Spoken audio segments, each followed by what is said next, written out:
¿Qué tal, amigos? Muy buenas noches. Un programa más de la Agencia Católica de Noticias. Hoy tenemos un tema súper importante: católicos y cristianos unidos para la contrarrevolución cultural. Ver la forma en que el catolicismo y las diferentes expresiones del protestantismo o del cristianismo, como quiera que le queramos decir, es una forma de referirnos a ellos en general, podamos estar de acuerdo en una agenda común para hacer una lucha contra el socialismo, contra el progresismo, contra las izquierdas radicales que vienen por todos nosotros juntos. Aquí tengo a nuestros invitados, como siempre, de lujo, desde Guerrero, a nuestro amigo poeta, escritor, investigador, conocedor del catolicismo, Amado Adolfo. ¿Cómo estás? Buenas noches.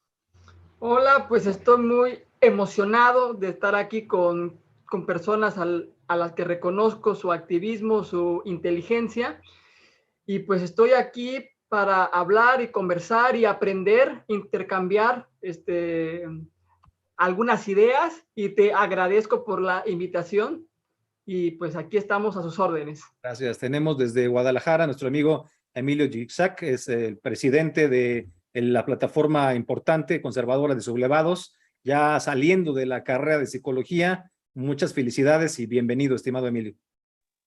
Muchas gracias a ti, Raúl, por la invitación. Sé que es un tema donde nos vamos a quedar corto de todo el material que se puede platicar, pero al menos pues a una introducción para llevar esto a una cuestión más pragmática, más realista, que beneficie pues al país y a Latinoamérica. Entonces yo encantado y también de estar con Abraham y con Amado. Un saludo a todos. Emilio desde Guadalajara, y desde mero Monterrey tenemos a nuestro querido amigo Abraham Garza, ingeniero, pues también investigador, activista, cristiano también, igual que Emilio. ¿Cómo estás? Bienvenido, estimado Abraham Garza. ¿Qué tal? ¿Qué tal? Muy buenas noches ya. Pues muy agradecido aquí por la invitación y pues un gusto poder conversar y poder sumar esfuerzos para una causa común que yo considero tan necesaria, que es justamente la defensa de las libertades individuales. Así es. Bueno, no dejar fuera que Abraham es un liderazgo dentro de Derecha Mexicana, este grupo que él formó junto con otros amigos, que también ha tenido mucha participación y muy buen papel en redes sociales y en todos lados. Gracias a todos por estar aquí. Gracias a ustedes, amigos del auditorio. Vamos a empezar. Voy a leer un poco una introducción, si me permiten, que me llevará un minuto. Católicos y cristianos unidos para la contrarrevolución cultural. El socialismo, el progresismo, atacan a la cristiandad en su conjunto. Atacan la vida, la familia, las libertades, la patria, los derechos humanos y la fe. ¿Debe la respuesta a estos ataques darse por separado, cada quien en su cueva, poner las diferencias por encima de todo, o bien debemos unirnos y salir a pelear contra un enemigo en común de la cristiandad, luchando unidos como una familia que somos? ¿Pueden los católicos ganar la guerra solos? ¿Pueden los cristianos ganar la guerra solos? Sectores católicos hiperdogmáticos no quieren ver ni en pintura a los cristianos. Sectores hiperdogmáticos protestantes no quieren o no pueden ver ni en pintura a los católicos. Mientras los cabezas duras de ambos lados se rasgan las vestiduras en el fuego de su celo patético, rechazando a los hermanos en Cristo, las Supremas Cortes de México y otros países expanden el aborto en todo el continente. Por ejemplo, en México, en Colombia, en Argentina, en Chile, y ahí viene Honduras. La ONU impone la dictadura progre globalista con su Agenda 2030. Los egos, el individualismo destructivo y la ambición de bajar fondos solo para unos cuantos reina en algunas derechas sin alma. Como punto de partida pongo esta reflexión respetuosa pero directa sobre la mesa, y me gustaría pues darle la palabra para empezar a Emilio Yitzhak, que nos puedas platicar. Fíjense que solo por empezar por lo electoral, no me gusta mucho empezar por lo político electoral, porque a veces yo soy más de la idea de hacer una contrarrevolución cultural estructural, es decir, no nada más ir y presionar a los candidatos a diputados, senadores, decirle, tú tienes que suscribir los 7 puntos de la contrarrevolución, que ya los he dicho 1000 veces, las defensas, Y si no lo haces, no votamos por ti. Y pues claro que te lo firma, ¿no? Te lo firma porque te lo firma. De tonto no lo haría, ¿no? Cualquiera lo haría. Pero una vez llegando ahí al poder, pues ya hacen lo que quieren, porque no estaban convencidos. Entonces yo soy más de la idea de que el cambio tiene que ser más lento quizás, pero de esta forma vamos a poder llegar más lejos. Gente que llegue convencida, que no tengas que ir a presionarlos y pues sí, a sacarles la firma con casi a fuerza, ¿no? Sino que ya lleguen convencidos, que ya tengan la preparación, la religión, los valores. No les tienes que estar, cuando llegues ahí, que ya sean candidatos, sabes que con él o con ella, pues puedes contar, no tener que estar presionando a nadie, ¿no? Entonces esto para mí es más estructural, ¿no? Y el caso de Brasil, estimado Emilio, pues muestra cómo un católico como Bolsonaro tuvo que apoyarse, es la verdad de las cosas, hay que ser sinceros, tuvo que apoyarse, lo tengo que decir, y es una autocrítica que pues con todo respeto lo tengo que decir, pero lo tengo que decir, tuvo que apoyarse en el protestantismo, en los evangélicos.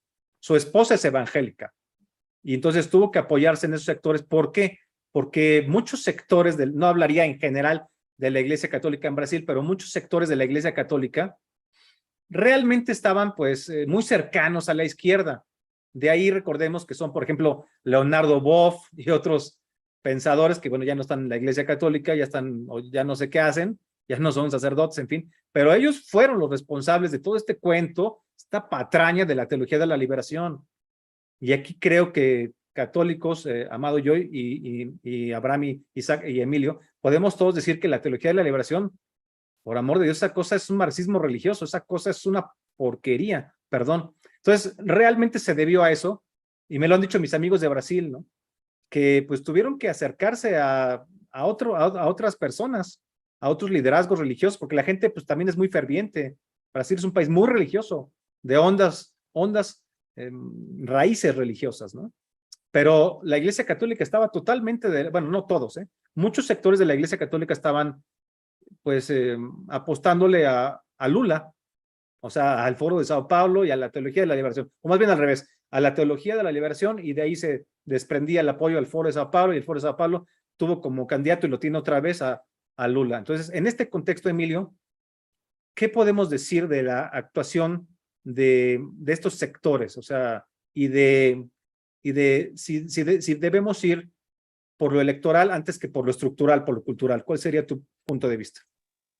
Bien, antes que nada, es importante aclarar para que no se asusten algunos ni de un lado ni del otro, que no vamos a apelar ahorita a un ecumenismo. Teológicamente tenemos nuestras divisiones, pero en este momento no vamos a hablar de ella, pero lo digo para que no se asusten ni los protestantes que están viendo esto, ni los católicos que están viendo esto. Creo que por ahí no va la cosa. Pero en cuestiones, vamos a decir, más pragmáticas, más que aterrizan a la sociedad, cuestiones políticas, culturales, sí hay puntos en común que tenemos que ir unidos.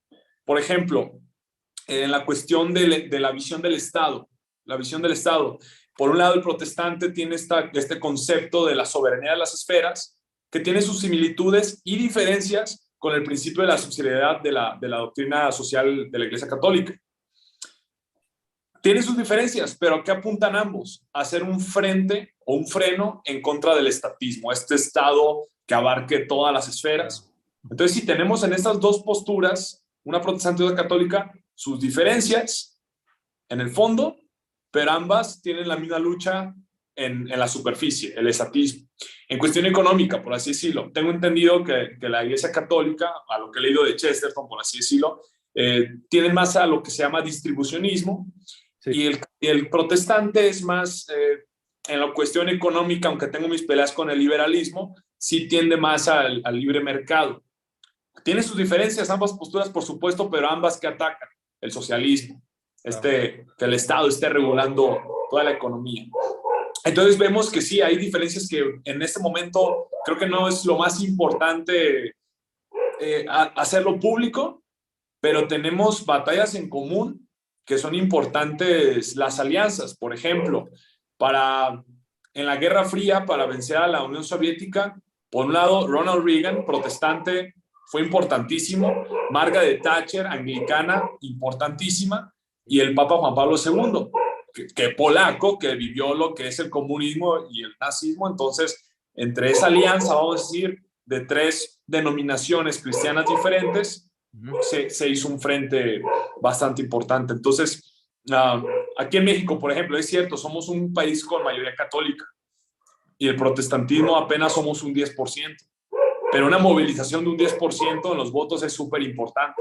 Que aquí también una autocrítica al protestantismo, aquí en México, que pues como el PES, que supuestamente era el partido evangélico, que la verdad que yo nunca creí que eran evangélicos, salió con Morena, muchos evangélicos conocidos míos se fueron con la pinta y luego López Obrador decía, es que soy cristiano, y una autocrítica al protestantismo latinoamericano sí es como que esta idea de no, es que la política es del diablo, no hay que meternos ahí, que es una cuestión en lo que los católicos sí han hecho un poco mejor en involucrarse más en el activismo político. Por ejemplo, aquí la mayoría de los grupos pro vida, que con presencia, pues surge del catolicismo. Entonces yo creo que en esas cuestiones que ustedes me entienden, que son más pragmáticas, esta lucha contra el progresismo, esta lucha contra el socialismo, esta lucha contra el estatismo, sí es importante hacer ciertos frentes unidos. Muchas gracias. Amado, misma pregunta, mismo tema, adelante. Sí, bueno, pues yo creo que es importante la honestidad intelectual y también Habla un poquito más fuerte, hermanito. Sí, Un poquito más, sí, que por favor. es importante la honestidad intelectual y la honestidad espiritual en ambos, y es la única forma que podemos armonizar las diferencias. Ser honestos. Ya nos hablaba Emilio que efectivamente hay muchas diferencias. Es cierto, o sea, no es que lo ocultemos, porque entonces pues eso ya sería como una ilusión y fantasía, pero es cierto que también es oportuno el diálogo, armonizar esas diferencias, llegar a acuerdos y avanzar juntos. Sin embargo, hablando de esta honestidad, yo creo que la unión, en lo personal, considero que es imposible, porque el concepto de unión es algo más profundo. Sin embargo, lo que sí... O sea, no es fusión, es No, unión. no, unión. No O te sea, claves. unión, que es imposible.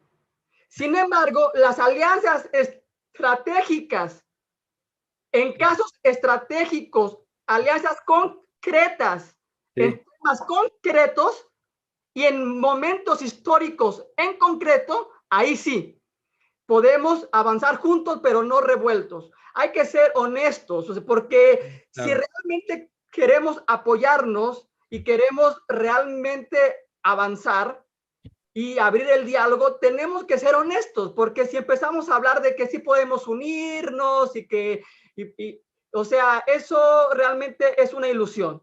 ¿Y por qué? Porque ya de Emilio lo acaba de abordar. Él habla del calvinismo y habla de la teoría de las esferas, ¿no? Que es que la fe y la teología se encarna en la economía, en la política, en la cultura. Lo mismo sucede con el catolicismo. Decía Donoso Cortés que toda situación en política en el fondo es una situación espiritual y teológica. Claro. Entonces, hay una política con una visión protestante y hay una visión política con una visión católica. Por eso es que yo considero que la unión es imposible, pero sin embargo, si somos honestos en eso, sin embargo, sí podemos hacer alianzas estratégicas en momentos estratégicos, en situaciones estratégicas concretas, en contextos históricos, sí, como ha sucedido. Y te pongo rápido para finalizar, en Francia. En Francia se han unido los católicos y los protestantes para estar en contra de iniciativas del actual mandatario que quería perjudicar la libertad de enseñanza, de culto, y se han unido. Y se han unido también para estar en contra de la publicidad de la pornografía, ¿no? Entonces, y así ha sucedido en otros lugares, pero son alianzas en algo concreto. Porque si empezamos a hablar de una unión así muy abstracta, yo creo que ahí sí es una ilusión. Gracias. Mira, yo hablaría, nada más para comentar un poco lo que dices. Estoy de acuerdo, pero yo no hablaría de una agenda específicamente o estrictamente o limitativamente electoral. Yo hablo de una agenda muy específica, muy concreta, pero cultural, es decir, estructural. La palabra clave sería estructural, que no nada más le apueste a que vamos a poner tal candidato y lo apoyamos, unos católicos y cristianos, porque va a hacer esto, se va a poner al aborto y porque, bueno, ya es como lo de siempre y no me parece suficiente. Yo creo que tenemos que aspirar a alianzas sin que seamos lo mismo, porque pues no somos lo mismo, cada quien es lo que es, pero que tengamos alianzas más perdurables, de más largo aliento, ¿no? Eso creo que es la clave. Abraham, coméntanos un poco, hermanito, el caso de Brasil, ¿no? Y a ti que te queda cerca a 200 kilómetros de Estados Unidos, pues también platícanos, ahí también se ha dado una gran alianza entre toda la familia de la cristiandad, ¿no? Si no hubiera ganado en 2016 Donald Trump y ahora tiene, aunque supuestamente perdió, tiene 75 millones de votos, exactamente, entre comillas, vaya forma de perder. Entonces, coméntanos un poco esto, Bolsonaro siendo católico, ¿no? Tiene una alianza, además de con su esposa que es evangélica, pues con las muchas iglesias muy influyentes evangélicas del país, y eso realmente es lo que lo lleva al triunfo. Pero coméntanos ambos casos así brevemente, hermanito, por favor. Claro, claro. Bueno, pues es un caso muy interesante también el de Bolsonaro. También, justamente como lo comenta, porque fue el resultado de algo pues muy importante, que es un suceso que ya tiene tiempo que pasa allá en las favelas. Es de que durante mucho tiempo las favelas pues fueron nido, por así decirlo, de delincuencia, pobreza, miseria, etcétera. Y resulta que un grupo de cristianos justamente van a las favelas y empiezan a ayudar a la gente, empiezan a evangelizar, empiezan a ayudar a los drogadictos a que se rehabiliten y empiezan a impactar de una manera tremenda. Incluso se empiezan a meter a las cárceles y llevan comida y empiezan a predicar y pasa un fenómeno muy interesante que la misma sociedad empezó a ver con buenos ojos a los movimientos cristianos, porque decían, tenemos un problema gravísimo que es el tema de la delincuencia, las drogas, etcétera. Y justamente este grupo está proponiendo algo no estatista. Ellos están organizando desde la sociedad civil y están empezando a impactar positivamente a la gente. Y bueno, justamente Bolsonaro es el resultado de eso. Digo, su esposa pues es evangélica, incluso hasta Bolsonaro fue a bautizarse al río Jordán, también por este pastor que se llama Berardo. Entonces, justamente fue el resultado de los esfuerzos que vino desde abajo. Yo creo que muchas veces se comete el error de creer que desde la política lo podemos gobernar todo. Creemos que si cambiamos al alcalde o al gobernador o al presidente, ya todo va a mejorar, pero oh sorpresa, vemos el caso, por ejemplo, con Bolsonaro o con Donald Trump. Oye, fíjate, Bolsonaro, qué bueno, etcétera, pero la realidad es que Lula va a ganar. Oye, fíjate, Trump, qué bueno lo que hizo. Pues sí, pero pues ahorita tenemos a Biden, ¿verdad? Entonces, el problema que tenemos es de que a veces somos muy reduccionistas en hacia dónde enfocamos los esfuerzos. La agenda electoral es una agenda muy, como tal, efímera. O sea, es decir, va, bien, etcétera. Creo que tenemos que apuntar a algo más estructural, que es justamente el tema de cómo podemos hacer comunidad y cómo podemos impactar de abajo hacia arriba. Es un punto muy importante que nosotros como cristianos entendamos que la batalla, esta famosa batalla contracultural, ha sido nuestra desde siempre. Y si te fijas cómo arranca el cristianismo, 12 judíos perseguidos en un entorno completamente hostil, te persigue tu misma gente, te persigue el imperio, o te persiguen esos, te persiguen aquellos. O sea, siempre ha sido un evento así. Entonces, la batalla cultural siempre la hemos estado viviendo. Incluso Jesús mismo lo llega en su momento a decir, pues ustedes no son del mundo, ¿verdad? O sea, el mundo, fíjese cómo me trató a mí, así que no esperen que ustedes los trate muy bien. Entonces, siempre ha habido esa batalla, ¿verdad? Pero justamente hay un punto muy importante y es de que el cristianismo siempre ha sabido dulcificar las culturas. Por ejemplo, el cristianismo conquistó el Imperio Romano no por la espada, al contrario, apoyando a los necesitados. En su momento, ¿qué es lo que hacían los romanos? El famoso pater familias, cuando un niño no lo quería, no lo abrazaba, lo dejaba ahí en el basurero, iban los cristianos a recoger a esos niños a la basura y los criaban como cristianos. ¿Y qué fue lo que pasó? Llegó un punto tal, incluso con las pandemias, llegaban pandemias, ¿qué hacían los sacerdotes paganos? Huían de la ciudad. ¿Y qué es lo que hacían los cristianos? Se abalanzaban a ayudar y no importaba que se contagiaran, ellos ayudaban a los que estaban ahí muriéndose. Y la gente vio esa superioridad moral. Y eso fue lo que hizo que el imperio se doblegara. Cae el imperio, ¿Sí? ¿Qué es lo que pasa? Después llega ahí Carlomagno, trata ahí de reestructurar la cosa y llegan los vikingos. Hay que reconocer esto. Los vikingos derrotaron a todos los reinos, entre comillas, cristianos. ¿Y por qué Europa no se paganizó por completo? Porque el cristianismo desde abajo supo dulcificar. Tenemos, por ejemplo, el caso de los monasterios que conservaron la cultura clásica, justamente de ahí empiezan a salir las universidades y desde la misma sociedad los reyes paganos empezaron a bautizar. ¿Sí? No digo que el proceso sea perfecto, porque estuvo lejos de ser perfecto, es un proceso completamente humano, también hubo ahí temas a la fuerza y cuánta cosa, pero lo que voy es de que desde abajo el cristianismo empezó a dulcificar. No abolió por completo la guerra, pero estableció la paz de Dios, en esas fechas no te puedes pelear, si alguien se rinde, respeta su vida, cosa que antes no hacían los vikingos ni ningún otro. Entonces, el cristianismo empezó a dulcificar poco a poco la cultura y demostró cierta superioridad moral. Pero creo yo que también en este punto tenemos que ser muy honestos y muy sinceros en el sentido que tampoco podemos apelar de que todo en el pasado fue una maravilla. Por ejemplo, estas ideas racionalistas, por ejemplo, de Bacon, de Descartes, de todos ellos, o Descartes, como le dirían algunos, fueron el resultado de las famosas guerras de religión en Europa, ¿sí? Entonces, ¿qué es lo que pasa? Tenemos la guerra de los 30 años, que fue una guerra que después derivó en otras guerras más pequeñas, que duró casi 100 años, y la gente se empezó a preguntar, oye, pero ¿qué es lo que pasa? Aquí se pelean católicos y protestantes, están matando entre ellos, que ojo, las guerras de religión mataron más cristianos que los que mató el Imperio Romano, ¿sí? O sea, murieron más cristianos a manos de cristianos que del pagano Imperio Romano. Incluso allá por el 1600 era más seguro ser católico en el Cairo que en Londres y era más seguro ser protestante del Cairo que en París. Entonces, tenemos que reconocer que sí, hubo errores, pero justamente por eso no anhelamos a ir a un pasado idílico que nunca existió, sino que reconocemos justamente los errores, reconocemos las virtudes y reconocemos que esos excesos se derivaron porque se alejó de la Biblia, se alejó de la esencia de la cristiandad. Okay. Y que justamente uno como tal apela, y ojo, esto lo dijo Lenin, pero creo yo que tiene vigencia, cuando él dice, bueno, pues vamos a marchar separados, pero golpear juntos. Y creo que hoy en día en Occidente valoramos algo muy importante que es nuestra libertad. Como lo decía Emilio, y como aquí el compañero Amado, pues oye, yo como tal, pues yo no quiero irme a meter a tu iglesia católica y no te quiero obligar a ti a que seas evangélico, pero yo quiero que me respeten mi derecho a ejercer mi fe. Tú quieres lo mismo, fíjate qué coincidencia, los dos queremos que respeten nuestra fe. Pues fíjate que el Estado nos ha dado, el Estado occidental emanado de ciertos principios filocristianos, nos ha dado la ventaja de poder decidir sobre el gobierno. Fíjate qué interesante, pues oye, vamos a construir sobre eso. Eso es algo muy importante. Por ejemplo, yo cuando voy a que me corten el pelo, no me importa si el que me corte el pelo es homosexual. ¿Sí? No me importa si el que me corte el pelo tiene tendencias ahí medio extrañas, eso es completamente irrelevante. Lo que me importa es de que haga bien su trabajo. Lo mismo pasa con el político, lo mismo pasa con otros elementos. Oye, ¿Donald Trump era el ejemplo de buen cristiano? La verdad es que no. Sí, la verdad, yo no quiero a Trump de pastor, ni de ministro, ni nada de eso, pero como político era muy bueno, como líder de Estado y como estadista era muy bueno.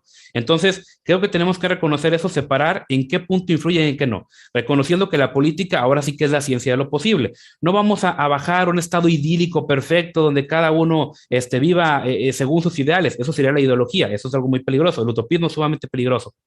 Pero sí podemos aspirar a un estado en el cual nos podamos respetar, en el cual podamos ejercer nuestra fe de una manera libre y como tal, y fíjate aquí lo importante, yo le llamo esto el mercadito de las ideas. Por ejemplo, yo soy evangélico, aquí mi compañero Isaac es este corte más reformado, algunos nos meten a todos en el mismo saco, realmente hay muchas diferencias. ¿Y qué es lo que pasa? Yo apelo a esto, yo apelo a lo siguiente, yo tengo, de cuenta que tenemos un mercadito, yo tengo mi puestecito, Emilio tiene el suyo, Amado tiene el suyo, etcétera.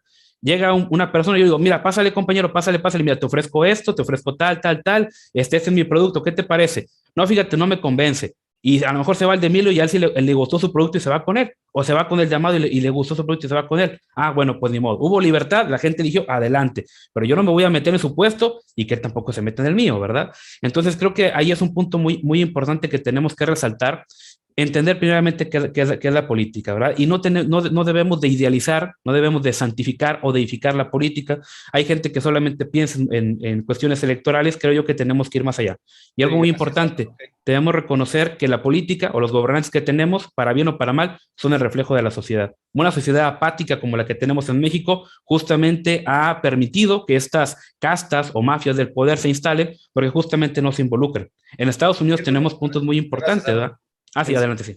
En cierto nivel, a principios del cristianismo, hubo una discusión entre Pedro y Pablo, donde Pedro pues pensaba que valga la comparación con el presente, ¿no? Donde Pedro pensaba que tenía que ser como algo únicamente para los judíos, para los que habían empezado con Jesús.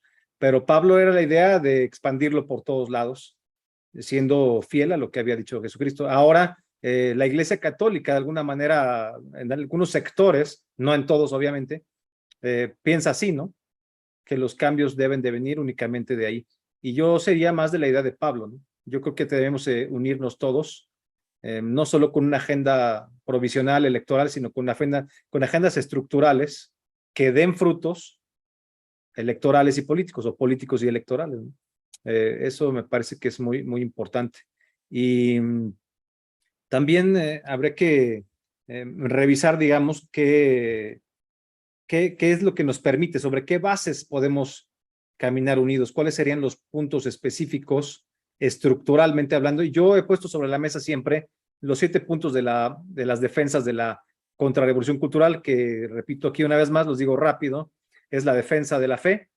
Y aquí importante comentar que, por ejemplo, si veo que están vandalizando o quemando un templo, el templo de Emilio o el templo de Abraham, por supuesto que no nos vamos a quedar con los brazos cruzados, me molestaría mucho, y si hay una manifestación o algo que ir a hacer, por supuesto que yo iría, porque los considero mis hermanos. Yo creo que Emilio, yo creo que Abraham, Amado no se diga porque también es católico, si ven que están quemando un templo católico, vandalizando, pues yo creo que también harían algo, también protestarían. Inclusive aspiro a que dentro de la contrarrevolución cultural haya, inclusive si hay algún agnóstico, algún ateo o alguien, no sé, de alguna otra expresión, pues que también salga a defender esto, porque es un derecho humano, es un derecho fundamental, la libertad de cultos, la libertad religiosa, y aunque alguien decida practicar otra cosa, no importa, puede defender eso. Entonces, empezando por el derecho, bueno, yo lo ordeno así de esta manera porque para mí tiene un orden de valores, un orden axiomático. Primero, la defensa de la fe. Luego, la defensa de la vida. Sin esto no hay nada. La defensa de la vida desde la concepción hasta la muerte natural. La defensa de la familia natural. La defensa de la propiedad privada. La defensa de la patria. La defensa de las libertades y la defensa de los derechos universales. Creo que en esos 7 puntos, que los digo en todos lados, podemos coincidir todos. No necesitamos exigir más allá. Es una cuestión que sí tiene que ver realmente con lo teológico, o digamos es un fruto de lo teológico, pero sin meternos en una discusión teológica, que sería interminable y además pues podría suscitar más bien más divisiones, ¿no? Entonces le preguntaría a Emilio, ¿tú estás de acuerdo con estos 7 puntos? ¿Qué te parecen? ¿Los podrías comentar desde tu perspectiva específica? Fíjate, voy a aprovechar a rescatar 2 puntos de Abraham y de Amado para aterrizar en estos 7 puntos que ahorita voy a pedir que lo repitas uno por uno, porque solamente me acuerdo de algunos. Pero, por ejemplo, esto que dijo Amado, que es bien importante que católicos y protestantes en serio se claven, por favor, de que las ideas políticas sus bases son teológicas, sus bases son espirituales. ¿Y por qué digo esto? Porque ahorita también mencionó Abraham esta cuestión del racionalismo. En la Ilustración se llega a esta idea en la cual se están viendo que los cristianos se matan entre ellos, dicen, ¿cómo vamos a traer orden y verdad y todo si vemos que los textos teológicos no están trayendo ese orden prometido? Entonces, en vez de ver hacia afuera, ven hacia adentro. Que de cierta manera no es de la Ilustración, sino primero es con los griegos, después pasa con Aquino y termina con el racionalismo, en el cual se cree que la razón humana por sí misma es una fuente objetiva y neutral de verdades, y que apelando a la razón únicamente podemos traer ese orden o esos acuerdos sociales. Pero ¿cuál es el problema? Que de aquí hay una malinterpretación con la cuestión del Estado laico. Hoy le preguntas, ¿qué significa a una persona? ¿Qué significa Estado laico? Iglesia y Estado separado, o religión y Estado separado. Y luego, entonces, ¿bajo qué principios el Estado tiene que funcionar? Bueno, bajo lo objetivo, bajo la razón, bajo lo neutral, el secularismo, sin darse cuenta que el secularismo tiene raíces profundamente religiosas, profundamente religiosas. Y en realidad es que Estado laico nunca significó Estado y religión separada, porque es imposible separar al Estado de la religión. Es imposible. Porque toda postura política proviene de presuposiciones filosóficas y teológicas que se aceptan por fe. El secularismo mismo tiene sus bases filosóficas que se aceptan por fe. Entonces, por ejemplo, yo hablo con vamos a decir, una feminista y le pregunto, oye, ¿tú crees en la igualdad del hombre y la mujer? Pues me va a decir que sí. O le pregunto, ¿crees que la mujer es digna? Me va a decir que sí. Pero empieza a escarbar, a preguntarle por qué. Y vamos a decir que es atea, que digo, como mencionabas, ojalá ateos también se unan a las batallas políticas y culturales en lo que tenemos en común, pero digo, desde una cosmovisión atea no hay manera de sustentar esta cuestión de dignidad, porque pues desde el ateísmo simplemente somos polvo cósmico. O sea, si un hombre oprime a una mujer, en el fondo es polvo cósmico oprimiendo polvo cósmico. Entonces, en realidad lo que hace es tomar algo del cristianismo, porque la igualdad entre el hombre y la mujer es algo que surgió desde el Génesis, de la Biblia. De la Biblia.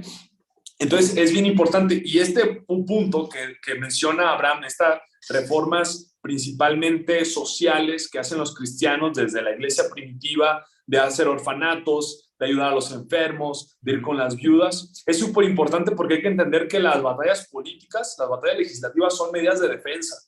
Y a ver, la defensa es súper importante en toda guerra, pero no vas a ganar una guerra con meras batallas políticas. Por eso esa frase del aborto no solamente tiene que ser ilegal, sino tiene que ser impensable, es súper importante. Porque la política, detrás de ella está la cultura y detrás de ella está la espiritualidad. Entonces, si queremos hacer una verdadera reforma política, primero tenemos que hacer una reforma cultural, y la batalla cultural es súper importante, pero para hacer dicha reforma cultural se requiere también una reforma espiritual dentro de nuestras iglesias. Y nuevamente vuelvo a ser autocrítico con el protestantismo. O sea, veo muchos, tanto de mi propia denominación como de otras denominaciones protestantes, que se quisieron encerrar en las paredes del templo y por esta cuestión de la teología de la liberación, que usa estos términos de lo social, que hay que ir a lo social, pues dijeron, no, ¿sabes qué? Nosotros, nuestra religión solamente es para nuestra vida privada, para nuestra iglesia y para nuestra familia.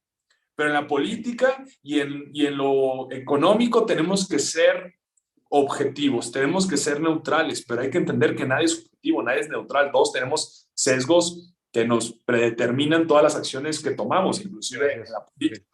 Entonces, ya aterrizando a lo que preguntas tú, estos principios de la libertad, estos principios de la defensa de la vida, propiedad privada, todo eso, estoy de acuerdo con los que lo defienden, pero dichos principios, dichas posturas políticas tienen una raíz teológica y ahí es donde los cristianos tenemos que también entender que nosotros tenemos las cartas para ganar en eso. Es que, sí, muchas gracias. Exactamente, es que esa es la idea. O sea, esos 7 puntos efectivamente tienen una base bíblica, pero no apelamos, digamos, a una versión específica porque estaríamos abonando a la desunión. O sea, sí tienen evidentemente una base bíblica y todo, pero que todos podemos aceptar, inclusive los que sean ateos o agnósticos o de cualquier otra cosa, ¿no? A mí me están persiguiendo mucho últimamente porque dicen que acepto a cualquier persona. Bueno, yo no soy alguien que esté fomentando en ningún momento discursos de odio o dejar fuera a alguien que suscribe esos 7 puntos. O sea, yo no puedo estarles preguntando si son gays o no son gays, si son esto, si son aquello. O sea, si esas personas que quieren sumarse a la guerra cultural suscriben esos puntos, me parece que está bien.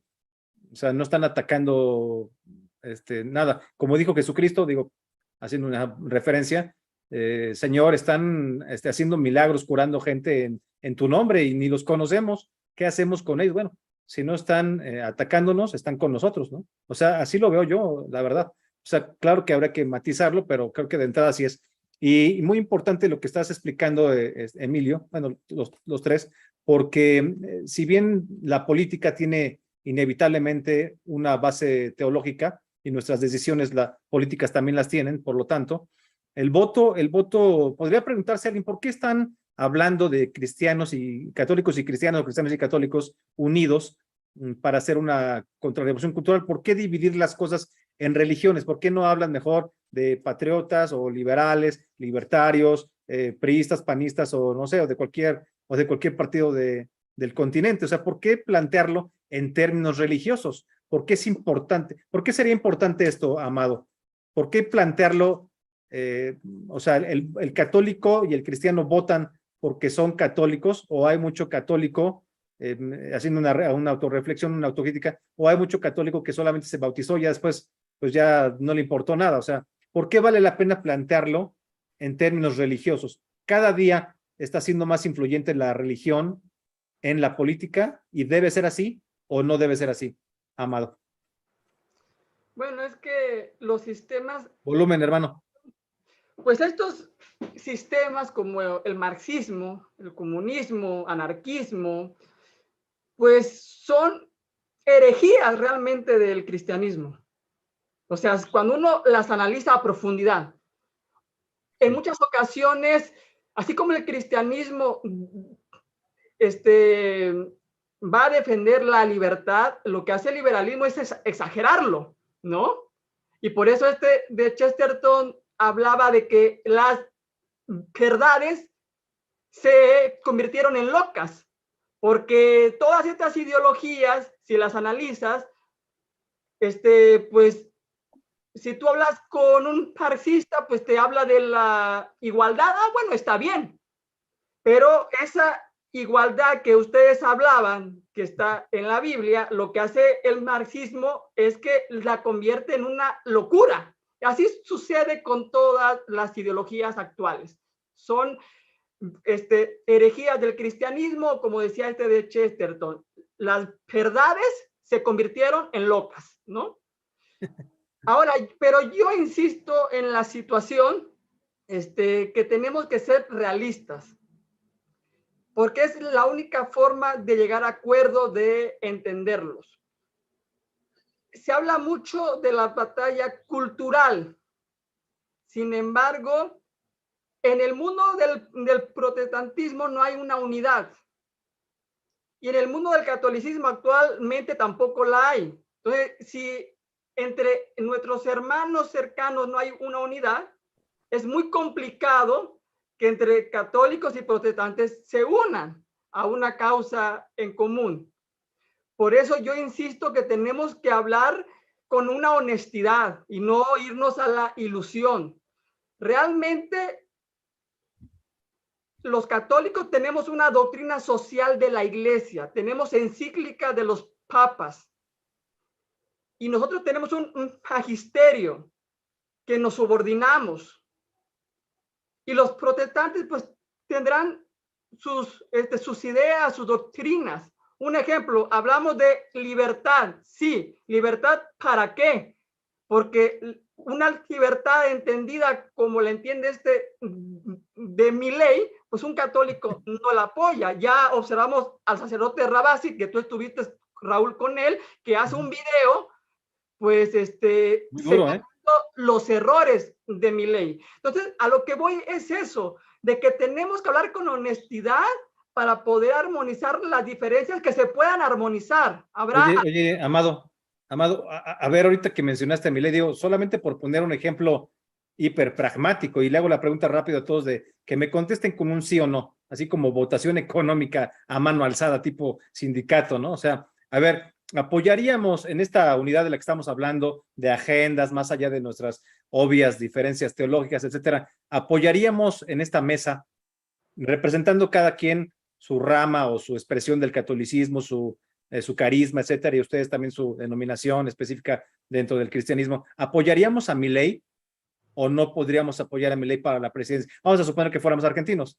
¿Tú qué votarías? ¿Sí o no? Rápido, nada más en eso, Amado. ¿Sí o no? ¿Milei sí o no? Yo no apoyaría a Milei en ninguna situación. No lo apoyarías. ¿Tú, Abraham? Sí, yo sí. Tú sí. ¿Y tú, Emilio? Sí. Entonces, es a lo que yo iba, y está bien. Es una pregunta muy polémica porque, bueno, es que Milei... Es que está bien, o sea, está bien que esto surja ahorita, porque es la única forma. Si somos honestos, llegaremos a acuerdos. Es a lo que yo voy. Oye, Amado, pero nada más por tú apoyas... Por eso yo iba, Raúl, rápido. Adelante. Sí. Rápido.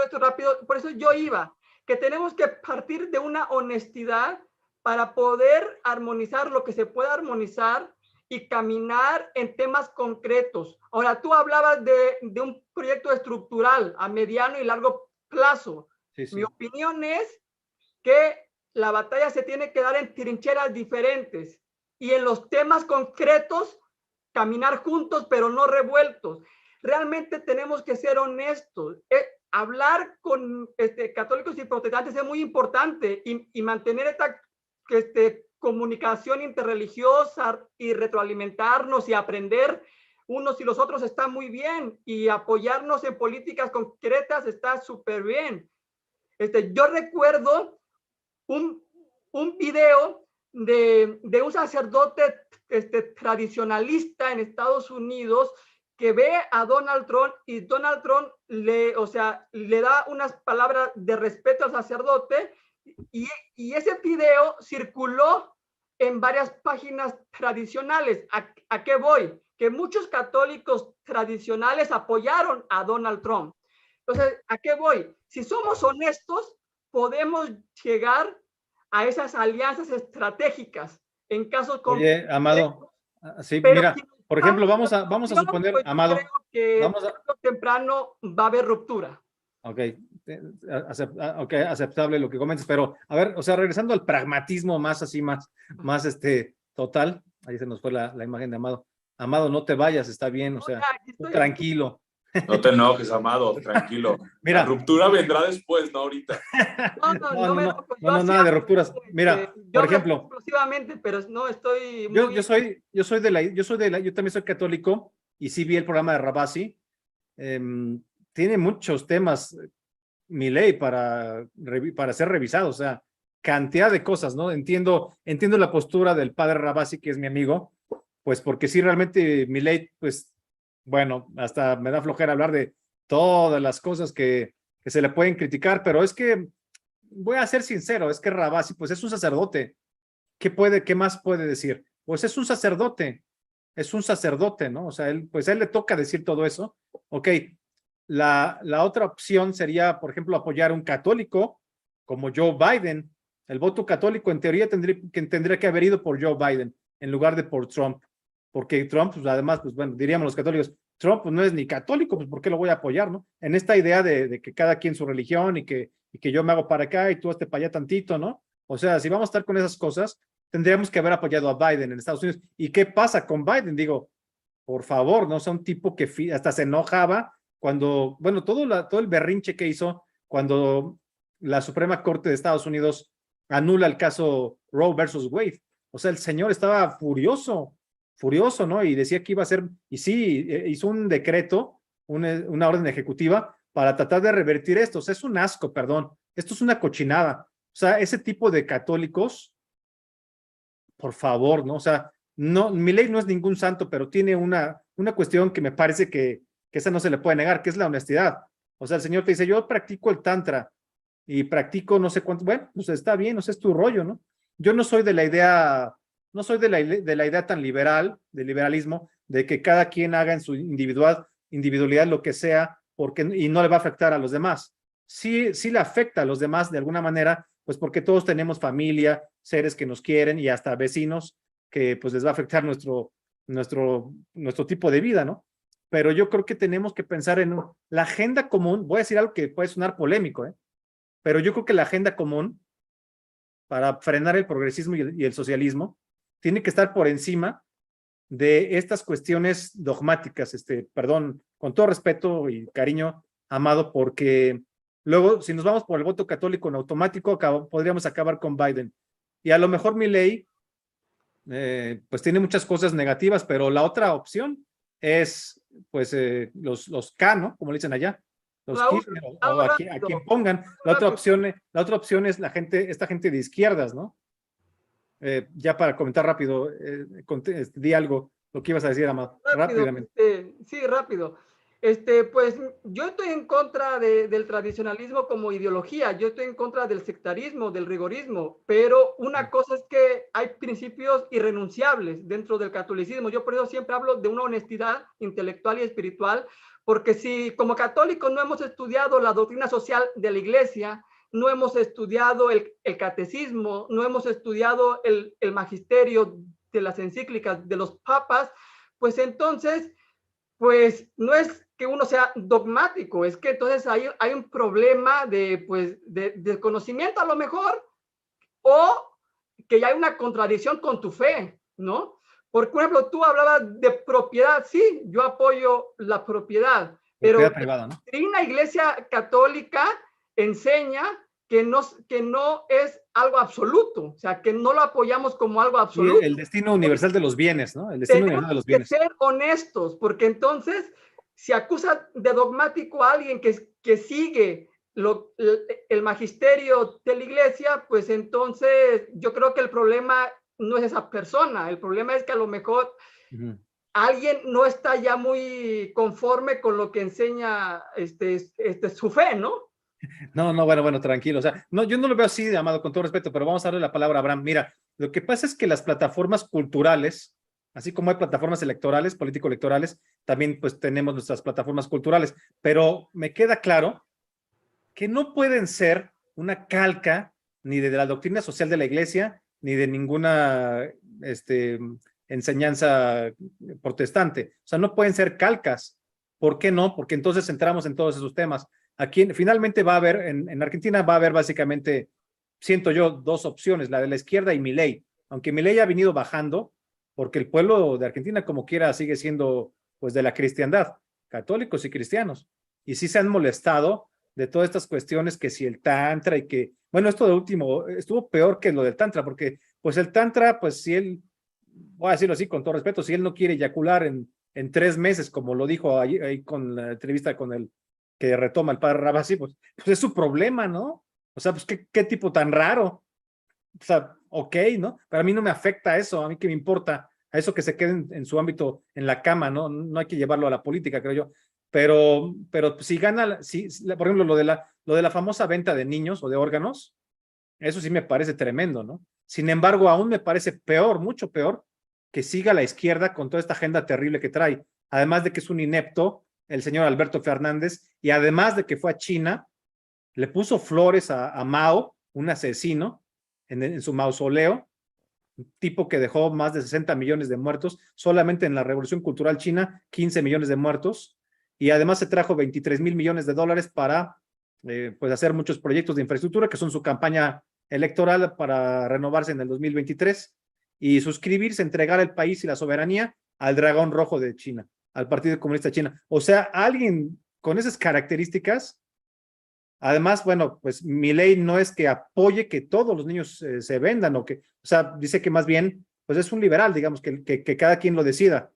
Yo no estoy de acuerdo con eso, pero aún así, aún con ese perfil tan extraño, me parece mejor Milei que gente de los Kirchner. Pero tú, Abraham, ya nos queda no tanto tiempo, vamos a hacer unas participaciones un poquito más breves, estimado Abraham.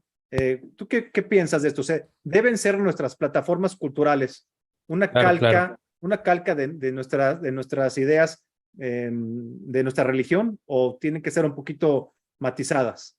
Sí, claro, hay un punto muy importante aquí, que es justamente por ahí una cuestión que en su momento abordó Max Weber, ahí en su libro La política como profesión. Entonces él dice algo muy claro. Dice, imaginemos que llega un político cristiano.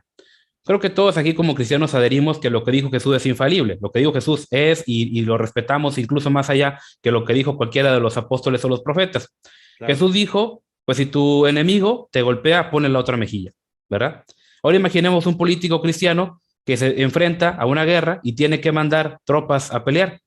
Tiene que decirle a su gente que vaya a matar, él sabiendo que matar es malo y que su maestro le dijo que si era matar o morir, eligieras morir, o que si eligieras martirizar a otro o martirizarte tú, que te martirizaras a ti. O sea, es un tema ético muy complejo. Incluso en su momento la iglesia primitiva tuvo por ahí el debate si incluso huir era pecado, si cuando venían a martirizarme estaba mal eso, porque al huir de mi martirio pues estaba mal, ¿verdad? Me estaba resistiendo a la voluntad de Dios. Entonces hay cuestiones aquí que realmente chocan lamentablemente con la realidad. Como tal, uno no puede establecer un reino utópico, porque fíjate a lo que nos llevaría. Imaginemos que ahorita los 4 que estamos aquí reunidos llegamos al poder, nos hacemos del poder y maravilloso, ¿verdad? Establecemos una teocracia filocristiana. Bueno, pues estamos de acuerdo que el onanismo es pecado. Sí, el onanismo es pecado. Pues fíjate que vamos a llenar de policías las calles, y a todo el que veamos raro o a todo el que veamos con pornografía vamos a vamos a meterlo a la cárcel. ¿Sí? O fíjate, a todo el que diga una maldición, la Biblia dice que los malicientes no entrarán al reino de los cielos. Bueno, al que diga una maldición, vas para la cárcel. Entonces, caray, espérate, ¿qué es lo que provocaría esto? Si yo espero llegar al poder para moralizar a la sociedad desde el Estado, ¿no es eso a lo que aspiran los progresistas? ¿No es eso a lo que aspiran los socialistas? Y aquí hay un punto muy importante. Maquiavelo hace un análisis muy interesante entre, por ejemplo, el Estado turco y el Estado francés. Él dice, al turco tumbas al sultán y controlas al imperio, porque el poder está sumamente centralizado. En Francia llegas, tumbas al rey, pero tienes a la nobleza, tienes al clero, tienes a la nobleza menor. No lo vas a controlar tan fácilmente. Por eso, a pesar de que el Estado turco es más grande que el francés es más difícil de mantener y conquistar. Y aquí hay un punto muy importante. Si uno aspira a un Estado grandote que controle nuestras vidas, pues al rato llega otro, nos va a tumbar y va a establecer completamente lo contrario. He ahí el gran problema. La ventaja del cristianismo es de que sabe aprovechar la libertad para poder florecer, pero el cristianismo también florece en medio de la adversidad. El cristianismo florece en medio de la crisis. Oye, ¿sabes qué? Se establece un gobierno totalitario. No me preocupo porque yo me voy a preocupar por mi fe. Justamente con la revolución cultural china, en Mao, mucha gente creyó que el cristianismo estaba completamente destruido. Cuando China se empieza a abrir un poquito más, lo que sucede es de que muchos encontraron que si bien le cerraron las iglesias, mataron pastores, sacerdotes y lo que tú quieras, la iglesia empezó a florecer en las casas, en las familias, allá en los sótanos, en los montes, en las cuevas, etc. Entonces el cristianismo, y esto lo tomo general, Jesús dijo, las puertas del imperio, del infierno no van a prevalecer contra la iglesia. El tema va a ser a qué costo. ¿Sí? ¿Volveremos a hacer 12 otra vez? ¿O cuántos se van a llevar de encuentro también? Entonces, creo que es bien importante establecer en qué punto podemos establecer la política, como lo repito, como la ciencia de lo posible. Yo valoro mucho, por ejemplo, la libertad religiosa, pero si el día de mañana me la quitan y tengo que morir por mi fe, yo voy a morir por mi fe. ¿Por qué? Claro. Porque yo apelo a un valor metafísico que va más allá. A veces se comete el error de caer en este racionalismo extremo y cuanta cosa y divisarlo todo desde el plano físico. Yo como cristiano creo, como lo dice por ahí Daniel, que Dios pone y quita reyes. Que al final de cuentas, aunque hay una estatua con cabeza de oro, pecho de plata, al final de cuentas esa estatua tiene los pies de barro y hay una piedra cortada con no manos humanas que en su momento la va a derribar. Entonces, a mí en lo personal sí me molesta tener un mal gobierno, quiero que las cosas cambien, pero desde mi punto de vista, yo antes que ser conservador, liberal o cualquier otra etiqueta, yo soy cristiano. Yo considero que ser cristiano como tal es ser, fíjate, un seguidor de la verdad. ¿Quién es la verdad absoluta? Cristo. ¿Sí? Yo no poseo la verdad, sigo la verdad. Entonces, como tal, yo soy un seguidor de la verdad, no la puedo poseer. Y como yo no la poseo, yo no voy a tener, por así decirlo, la calidad de implantar una verdad desde el Estado, porque ya estaría cayendo en un elemento falible, ¿verdad? Que históricamente ha habido muchos problemas por ahí, ¿verdad? Sería una teocracia. Y además te digo, o sea, los cambios no pueden venir por un decreto. O sea, imponer una teocracia y castigar a todo el mundo que se salga de las bases cristianas sería absurdo. Por eso estamos apostándole a un cambio cultural, a mediano, largo plazo, y no nada más a que llegue, aunque llegara el más dogmático, el más apegado el más bueno, el más fiel a los preceptos de los católicos o de los cristianos al poder, eso no significa que vayamos a tener un mejor país. O sea, no hay otra manera.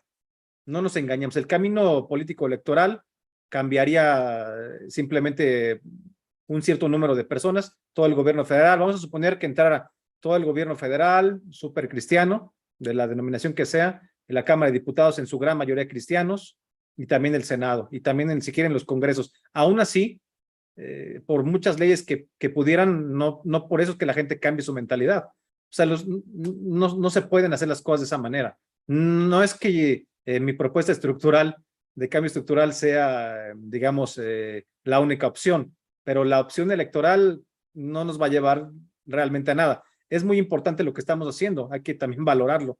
O sea, los cambios poco a poco, las pláticas, estas polémicas, estos debates no son inútiles, estamos sembrando. ¿Querías comentar algo?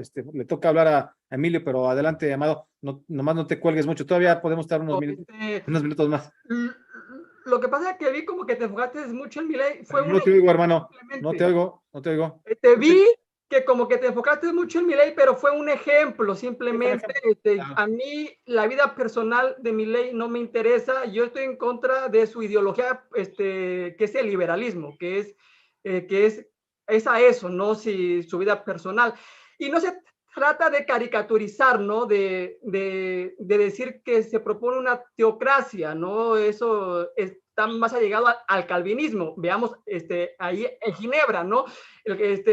el catolicismo siempre ha hecho una separación del orden temporal y del orden espiritual. Pero bueno, ahorita no es el caso de hablar sobre el tema.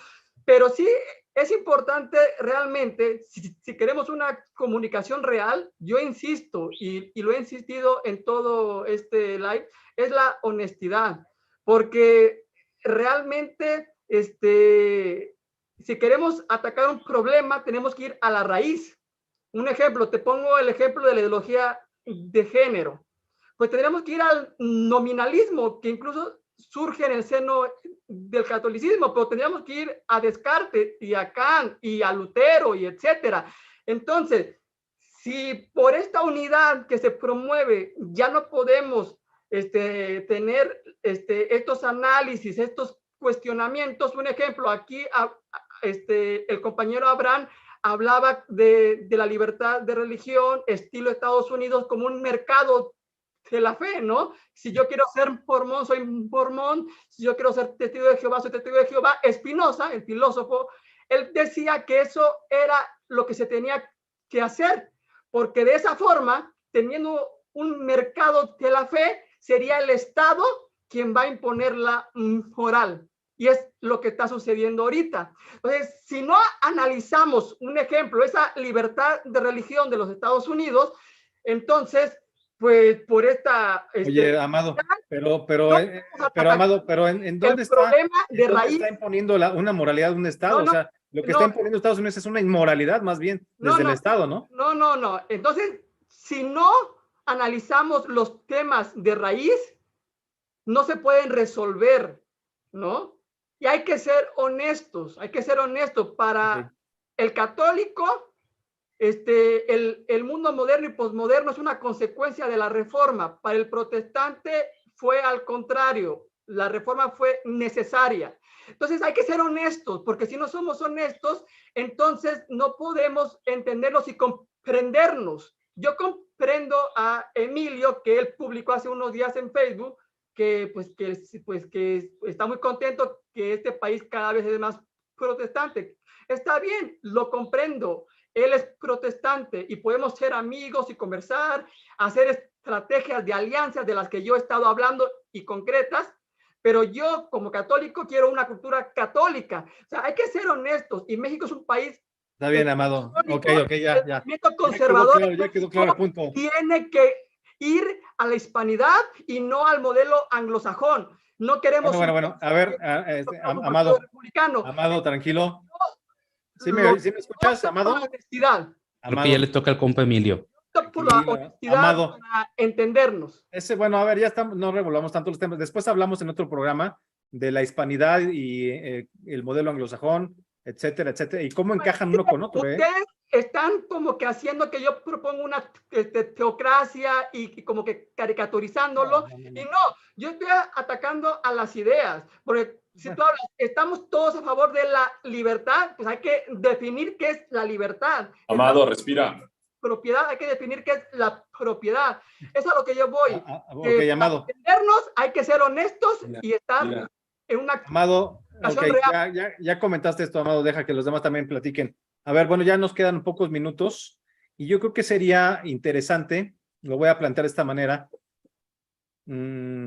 que podamos tener en cuenta que finalmente aquellos que vamos a participar o que ya estamos participando desde hace tiempo en la batalla cultural, en la contrarrevolución cultural, somos dentro de los católicos aquellos que, siendo católicos y de mucha fe, no somos dogmáticos, y aquellos cristianos, de la denominación que quieran, que no son tan dogmáticos, que son... Soy dogmático, pero como católico yo creo en dogmas. No, bueno, no, pero no me refiero a eso. Es que sí, Raúl, porque realmente... Amado. Amado, déjame terminar. Cuando realmente no estoy dando... Deja hablar al anfitrión, Amado. Argumentos, pues yo creo que...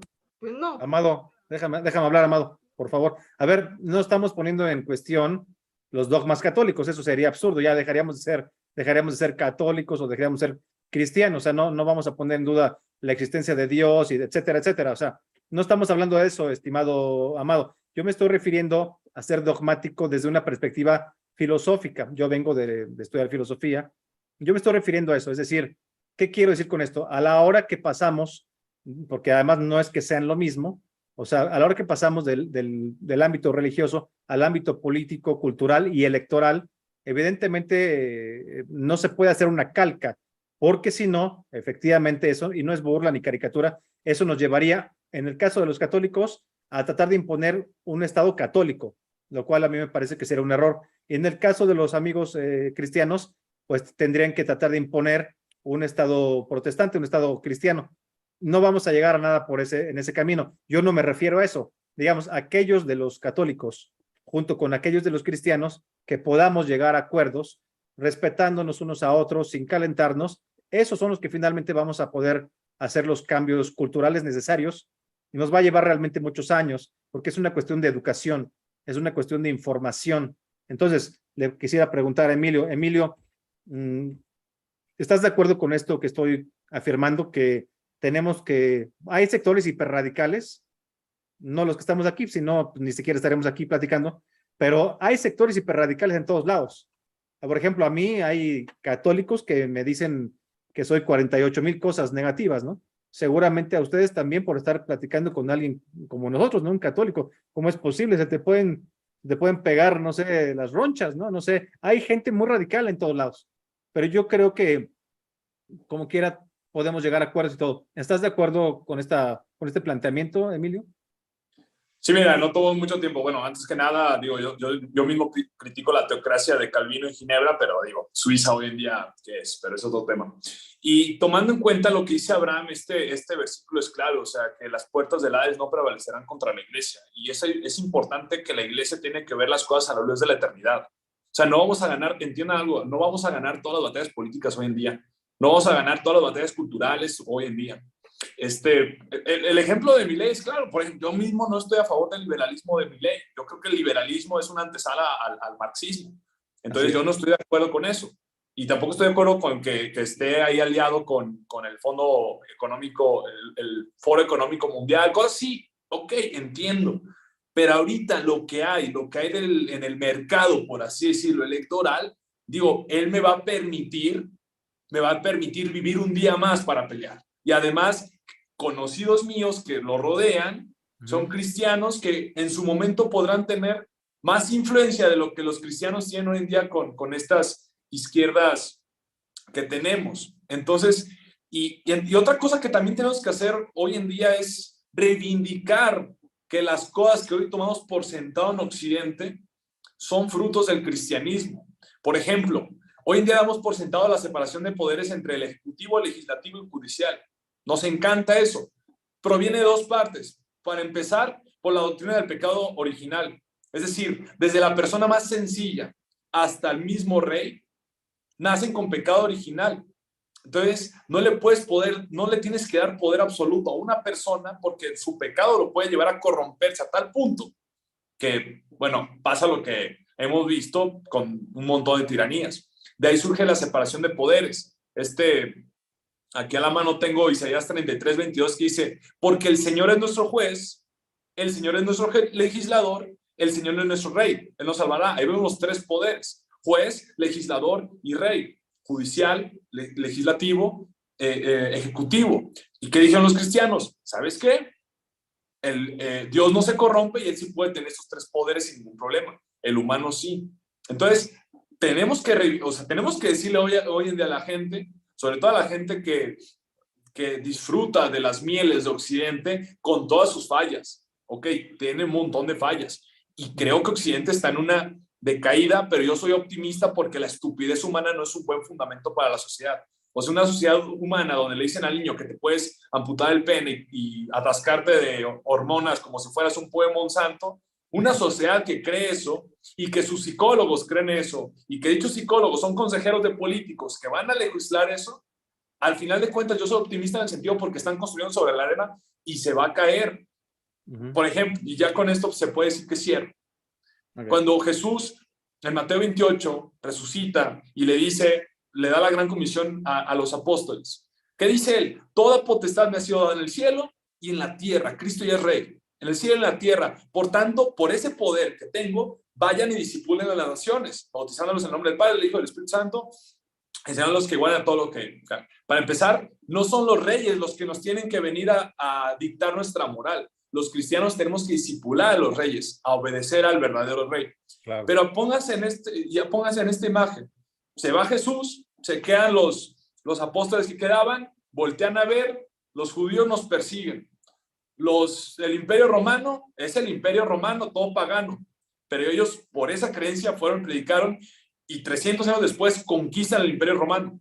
Claro, después empezó a haber una distorsión del cristianismo en ese tiempo y llega la luz de la reforma. Y otra vez el cristianismo empieza a proliferar fuertemente. Y hoy en día en Occidente, inclusive los países protestantes, están en una decaída. Pero quién sabe por qué no puede volver a ver ese despertar. Pero nuevamente... Oye, Emilio, te hago una pregunta al margen, así de rápido. A ver, siendo honestos, ¿a quién consideras en general, en Hispanoamérica, a quién consideras más participativo en la contrarrevolución cultural? ¿A los cristianos en general, bueno, a los protestantes en general o a los católicos? Honestamente, o sea, sin tratar de tirarle piedras a ninguno de los dos, estamos como hermanos platicando. O sea, siendo honestos, ¿a quién ves más participativo, más interesados específicamente en la guerra cultural, en lo que estamos haciendo? ¿Pero en dónde? En Hispanoamérica. De México para abajo, pues. Ay, buena pregunta. Hoy en día... Así de rápido, porque ya estamos... Hoy en día sí me voy... Las conclusiones. Hoy en día por el avivamiento y precisamente por los pentecostales, creo todo el flujo de pentecostales que está viendo en Latinoamérica, honestamente creo que el protestantismo está llevando, sin dejar a un lado las importantes alianzas que tenemos que hacer con los católicos, pero el movimiento pentecostal que está llevando el evangelio a toda Latinoamérica es impresionante. Yo como presbiteriano... Específicamente para la contrarrevolución cultural, o sea, para la batalla cultural. Más participativo, sí, a los evangélicos. Ok, gracias, Emilio. Abraham, te quiero, bueno, ahorita vas a dar tu conclusión, no nos extendamos demasiado, por favor, porque ya estamos cerrando, pero primero quisiera que me contestaras lo mismo que Emilio. También se lo voy a preguntar a Amado, así brevemente. Y claro, pues, no por echarle flores a nadie ni nada, ni por perjudicar a nadie, pero ¿a quién ves, o sea, honestamente, en México y en el resto de los países de Hispanoamérica, ¿a quién ves, a cuál de esas dos ramas ves más participativa? Pues Sí, sí, esas dos expresiones para que no se oiga pues raro. digo, reconociendo de antemano que hay un sesgo, yo como pentecostal, ¿verdad? Yo obviamente considero que mi rama, los pentecostales, justamente por el tema del impacto social. Muchas veces nosotros no nos involucramos mucho en la cuestión del poder, pero sí somos mucho de ir a las personas. Por ejemplo, nos da flojera ir a citarnos con el diputado, pero vamos allá a la colonia malandra, vamos allá a los barrios bajos, vamos al asilo, a la cárcel, etcétera. Entonces, hay un trabajo en la cultura desde abajo y no desde arriba, por eso justamente. Okay. Ahora sí, danos tu conclusión, ya no te alargues tanto, por favor, porque se nos acaba el tiempo, pero adelante. Ok, claro. Bueno, ya nada más para terminar con esto, justamente en su momento, mucha gente no lo sabe, pero Estados Unidos también pensó en su momento de que, ¿sabes qué? Pues fíjate que venimos de países donde nos oprimen religiosamente, pues aquí ahora vamos a oprimir también, ¿verdad? A los que no estén de acuerdo con nosotros. Y justamente empezaron movimientos que dijeron, no, justamente como nos oprimieron, tenemos que ser justamente un oasis de libertad religiosa aquí. Y se llegó con sangre. Y ellos justamente al ver que había judíos, había católicos, había presbiterianos, gente más de corte metodista, etcétera, dijeron, ¿sabes qué? Somos muy diferentes. Si se monta un grupito en el poder, nos va a querer matar a todos, entonces vamos a hacer esto.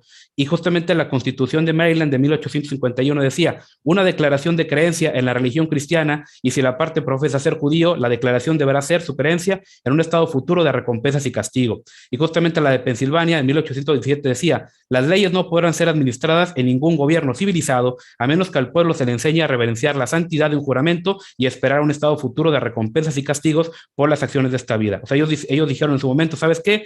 ¿Eres católico? ¿Eres protestante? ¿Eres judío? Ok. ¿Crees en una entidad metafísica que conocemos como Dios? ¿Crees en un sistema de castigos y recompensas? Sí. Ah, bueno, vente para acá. Entonces, a partir de esto vamos a construir una nación en la cual tú no te vas a meter conmigo, yo no me voy a meter contigo y podamos a vivir no felices, pero lo más independientes y lo más cómodos posibles. Muchas gracias, Amado. Amado, quisiera ya para tus conclusiones, pero primero te voy a hacer dos preguntas, pero muy breves, o sea, sin alargarnos, dos preguntas y después ya das tu conclusión. Número uno, pues la misma pregunta que le hice a los amigos. ¿Consideras más activo específicamente en la contrarrevolución cultural en Hispanoamérica al catolicismo o al protestantismo? Contesta brevemente esa y te hago la segunda pregunta.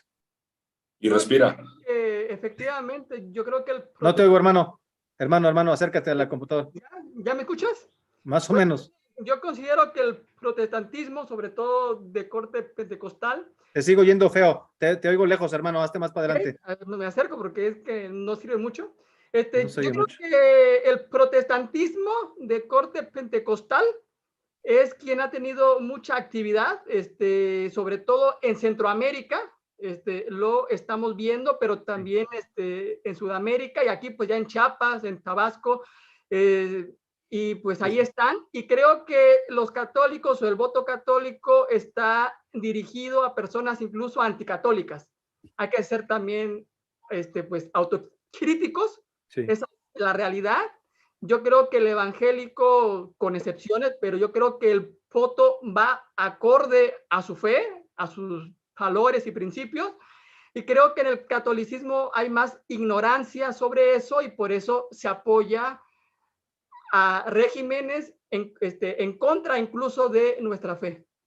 Ok, bueno, ahora sí dame tu conclusión, 2 minutos, porque vamos a cerrar con una última pregunta. Ahorita les voy a preguntar a todos ya para cerrar, ¿a quién no debemos incluir? O sea, ¿quién? Porque también me preguntan mucho, oye, pero tú, tortolero, tú quieres aceptar a todo mundo, pues ¿qué te pasa? Estos no pueden entrar, estos sí. O sea, todo el mundo se siente San Pedro, ¿no? Espérame tantito, o sea, vamos viendo, ¿no? O sea, con calma, porque no se puede hablar de los católicos. Hay gente de la teología de la liberación, por ejemplo, no nos metan en el mismo costal, y también pues hay protestantes de, con todo respeto, pues de todo, ¿no?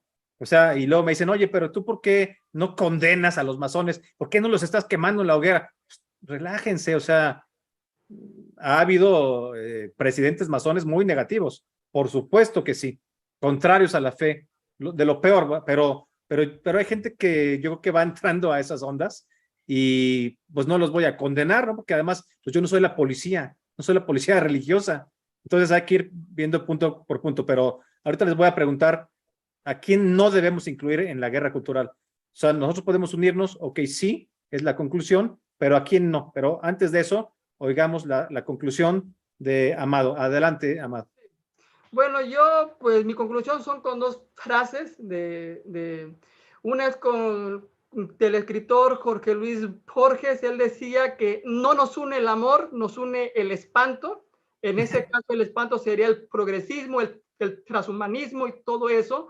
Pero creo que esa unión se tiene que hacer desde la honestidad, repito otra vez, porque pues, sí tenemos diferencias, porque sí, bueno. tenemos un Dios encarnado y por lo tanto la verdad en Cristo se encarna en política, se encarna en economía, se encarna en cultura.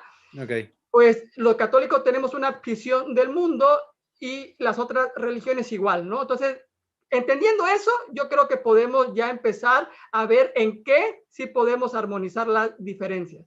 Perfecto. Gracias, Amado. Y la otra frase es de Confucio, de sus Anaclales, que él dice que los que no comparten principios no pueden apoyarse en los planes. Por esa razón creo que hablar ya de unión, de esa palabra, un concepto ya más profundo, creo que eso sí es imposible y no es que sea dogmático o fanatismo, simplemente es realismo, porque pues somos diferentes tradiciones, diferentes religiones y tenemos diferentes formas de ver el mundo. Ok, gracias. Bueno, ahora sí vamos con el cierre, con esta pregunta que ya planteé. Con esto nos vamos a despedir. Es un tema muy interesante, muy profundo. Nunca va a alcanzar 1 hora, 1 hora y cuarto, 1 hora y media para agotar el tema. Volveremos a tener otros capítulos de esta discusión, de esta plática, sumando y tal vez hasta más personas, si los invitados de hoy están de acuerdo en que tengamos más avance sobre este tema. Me parece un tema muy importante, poco tratado, muy poco tratado, porque mucha gente dice, híjole, mejor no nos metemos en ese rollo, nada más coincidimos en el PES o en algún otro lado. En fin, yo pienso diferente, ¿no? Pero me gustaría que pudiéramos hoy decir, ¿a quién piensas, Emilio, que de plano no debemos incluir? ¿Y por qué? O sea, así brevemente, ¿no?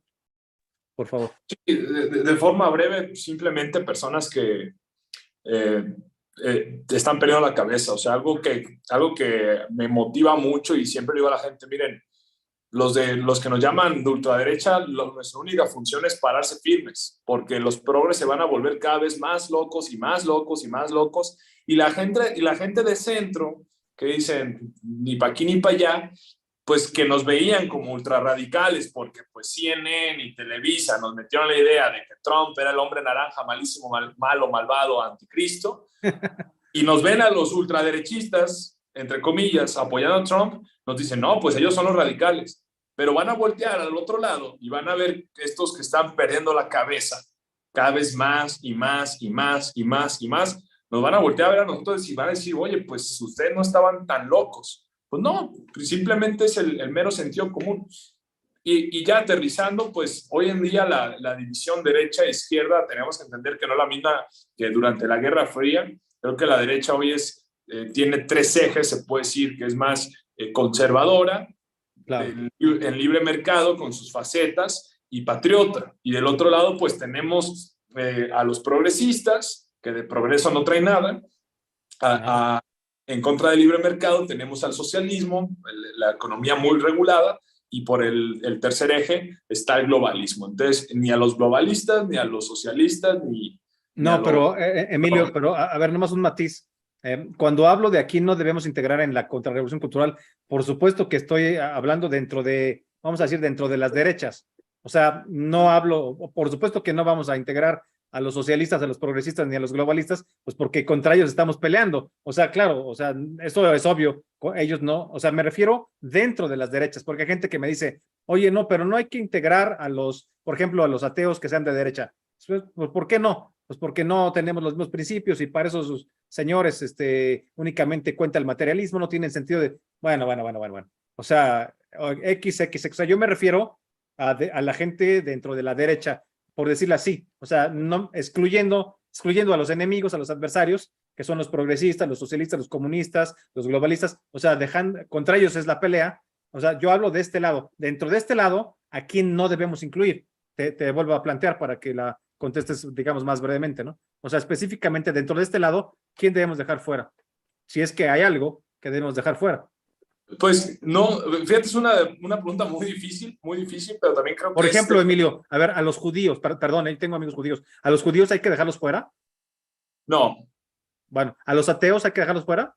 tampoco. ¿A los masones? Pregunta complicada, porque aquí ya estoy sintiendo los trancazos. Yo no soy masón ni nada, ¿no? Pero hay gente que pues no te va a decir que es masón. ¿Tú estás de acuerdo con que también puedan sumar o no? No suman nada. Yo podría ser amigo de un masón, pero no puedo a largo plazo formar una alianza. A largo plazo no, por ahora no podría, la verdad. Vamos a decir, a los budistas, ¿hay que dejarlos fuera? Mira, te lo voy a poner más fácil. En un ejército hay diferentes jerarquías y hay diferentes posiciones. Hay gente en la cual, en las más altas jerarquías, obviamente yo sí sería un poquito más purista en cierto sentido, y conforme va bajando la jerarquía, permitiría un mayor involucramiento. Pero, por ejemplo, hipotéticamente que yo impongo una teocracia, por así decirlo, bueno, mi gabinete serían prácticamente puros protestantes. Y bueno, si pueden ser presbiterianos, mejor. Pero en otras funciones, vamos a decir, o sí incluiría uno que otro católico, pero, por ejemplo, incluir a un, no sé, a ver, Emilio, pero perdón que me clave en la textura un poco en este último punto. ¿Hay que dejar fuera a los homosexuales? ¿Sí o no? En nuestra guerra cultural, estamos hablando de la lucha de las derechas en cuestión meramente política, no los dejaría fuera. Sí, en la guerra cultural, específicamente en la contrarrevolución cultural, no en cuestiones teológicas, o sea, ¿hay que dejar fuera a los homosexuales, sí o no? Si es un homosexual de derecha que está en contra del lobby LGBT, yo no lo dejo fuera. Claro, estamos hablando de eso, vamos, que no suscribe las ideas del progresismo. No hablamos del supremacismo LGBT, sino de un homosexual, vamos a decir que sea católico, cristiano, apoya la propiedad privada. ¿Lo dejarías fuera? Mira, ni siquiera lo dejaría fuera de mi iglesia, siempre y cuando entienda qué se requiere para estar dentro de la iglesia. Ok, listo. Sí. Perfecto, ok. Gracias, Emilio. A ver, Abraham, igual la misma pregunta. ¿A quiénes habría que dejar fuera y por qué? Así, brevemente, ¿eh? Brevemente, Brevemente. para ya despedirnos. Híjole, brevemente. Te voy preguntando una por una si quieres. A ver, ¿dejamos fuera a los ateos? No, claro que no. ¿Dejamos fuera a los agnósticos? No, ¿Dejamos fuera a los homosexuales? no. ¿Dejamos fuera a los masones? Eso sí, Eso definitivamente. sí, ok, no, se respeta, está bien. Sí, no, Ok, no. ¿dejamos fuera a los budistas? No, tampoco. ¿A los practicantes de, vamos a decir, de yoga? No, realmente no.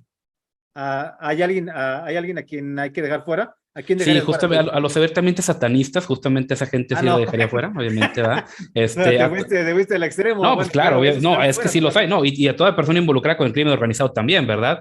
Que tenga por Bueno. ahí nexos también. Fíjate, No, claro. yo lo enfoco en ese Pero yo sentido. hablaba de dejar fuera dentro de la derecha, repito, Ah, dentro no, de pues la derecha. hay providas que son criminales también, ¿verdad? Entonces, eh, Como quién? híjole, pues estamos en vivo, apaga el live y ya te digo. No, bueno, luego me dices mejor, ok. No, fíjate, yo dejaría fuera definitivamente a toda aquella persona que esté Ajá. completamente negada al diálogo, ¿sí? Es decir, por ejemplo, imaginemos, en mi gabinete yo no tengo ningún problema con meter presbiterianos, católicos y judíos, ¿verdad? Porque al final de cuentas van a hacer un trabajo.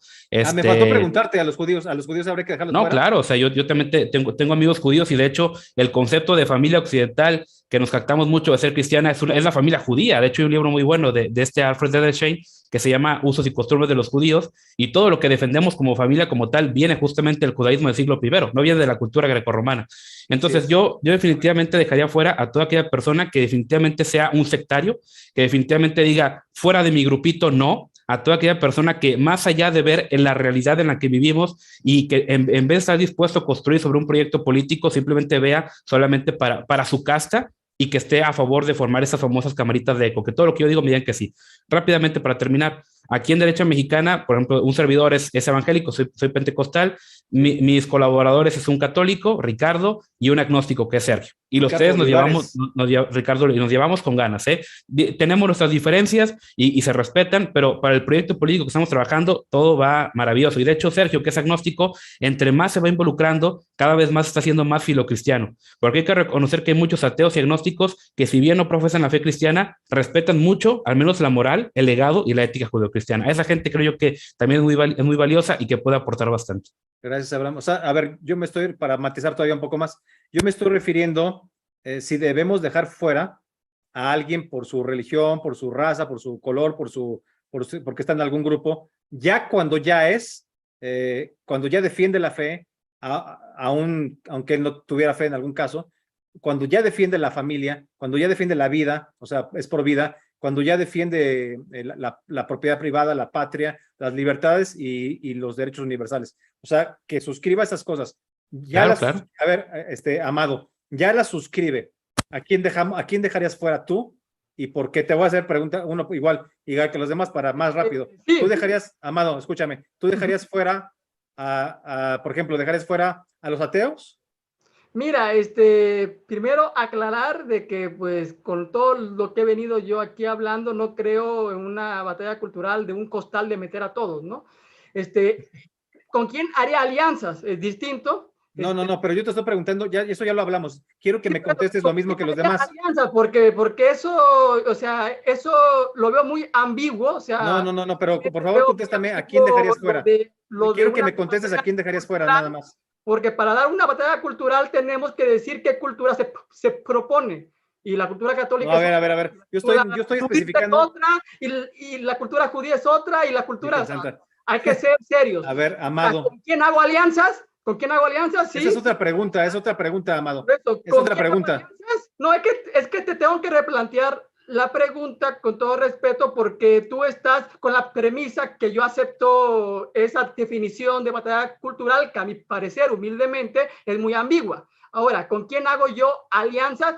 Yo con todo aquel que defienda la vida, que defienda la familia, la educación de los padres a los hijos y el bien común, aunque se espanten algunos de la derecha liberal. Ok, a ver, entonces, Amado. Lo que yo haría. Ok, sí, te entiendo. Está bien, es muy respetable, Amado. Te voy a preguntar, a ver, estamos incluyendo, una vez que ya mencionaste esos puntos, un ateo, ¿está bien, aunque sea ateo? ¿No importa que sea ateo? Sí, Contesta sí o no. Y no importa que sea ateo. Rápido. Hay una corriente del marxismo, que es que es el materialismo histórico, su fundador es Gustavo Bueno, que yo tengo muchas coincidencias con ellos y son de izquierda, y ellos se oponen a todo lo progre, lo posmoderno, Bueno. todo lo posmoderno. Mira Tengo nomás. mis diferencias, obvio, pero hasta con un marxista de ese estilo, yo podría hacer una alianza estratégica. Con eso, Bueno, pues, creo pero estás incluyendo, ya mencionaste los puntos de que quienes lo suscriban serían susceptibles de hacer una alianza contigo o tú con ellos. Ok, esto incluye, por ejemplo, a los agnósticos.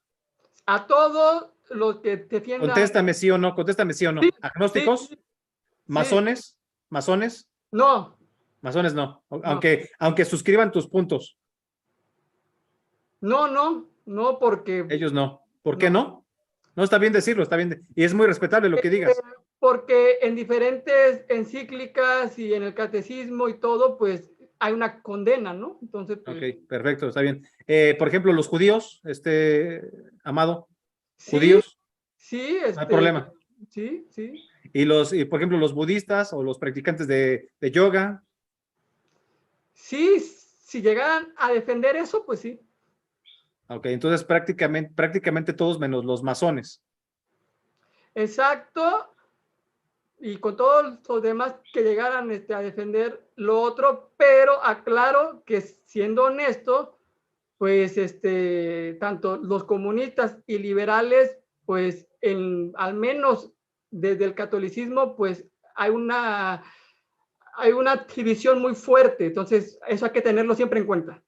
Ok, bueno, pues creo que fue un programa bastante sabroso. Ya se nos acabó el tiempo, amigos. Muchas gracias por acompañarnos.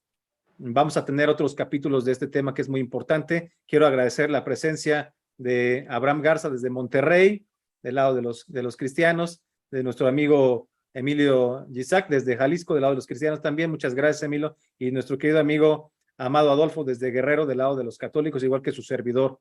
Muchísimas gracias, amigos. Que Dios los bendiga, sean de la denominación que sean, que Dios los bendiga y continuamos en nuestra contrarrevolución cultural unidos. Gracias y muy buenas noches. Luego. Los dos. Y respira, Amado.